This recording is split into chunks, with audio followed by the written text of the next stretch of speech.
mother is an immigrant from Reggio Calabria, Italy. As a 7-year-old, my mother was brought to the United States overnight alongside her mother to her uncle's home in New Jersey, so my nonna could escape the abuse from her husband as she received permanent residency in the U.S. My mother was raised by a strong, determined, unapologetically bold Italian woman who knew no English and worked even harder than most to provide for her child. Although strict about many things that some may say are unnecessary issues, my mother was showed love all her life. As my mother got older, she unexpectedly had to take care of her uncle right before his death and then her own mother. My mom was tasked in taking care of my brother and me when we were born as well, alongside my father, also an Italian man. From the time I was a baby, Italian culture has been prominent in my life. It all began when my mother would come downstairs late at night to see my nonna propping me up onto the counter, feeding espresso into my mouth using a small espresso spoon.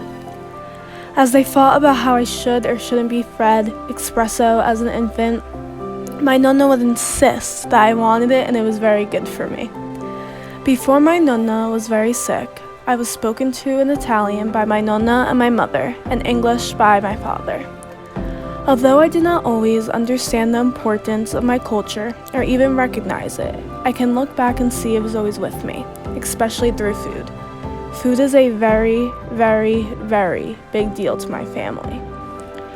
While I was younger, great authentic Italian food was something I was always surrounded by. This food being so amazing that my friends' parents were scared to cook when I was over because they knew they could not compare to my own mother's cooking. Christmas Eve, for example, is a huge deal in my family. A feast of the 7 fishes is prepped for days in advance.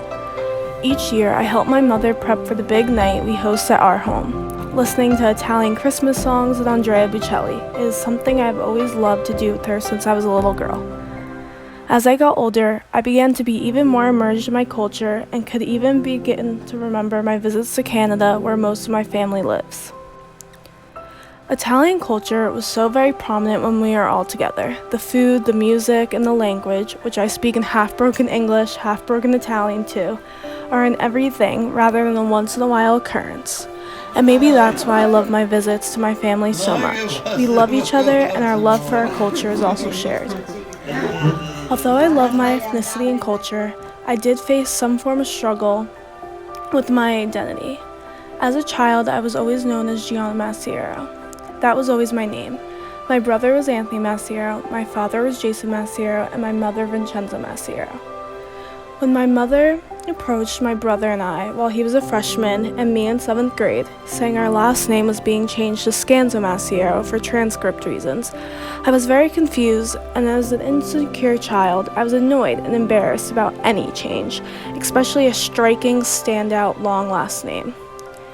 I never knew that my mother had kept her last name rather than changing hers to my father's and had hyphenated ours as babies. My mother explained that she had always wanted to change her last name. She hated it. She did not want to be attached to some of her past, but when it came time to change her name, she didn't want to disassociate from part of her life, and she wanted that association to live through her children as well. But I come from both parts of my last name. I'm a daughter of 2 Italian parents from New Jersey. I come from a loving, stubborn, hard-working father who loves his children, his wife, family time, and anything Italian, and a strong, determined, unapologetically bold mother who makes the best homemade sauce and loves Italian tunes just like her own mother.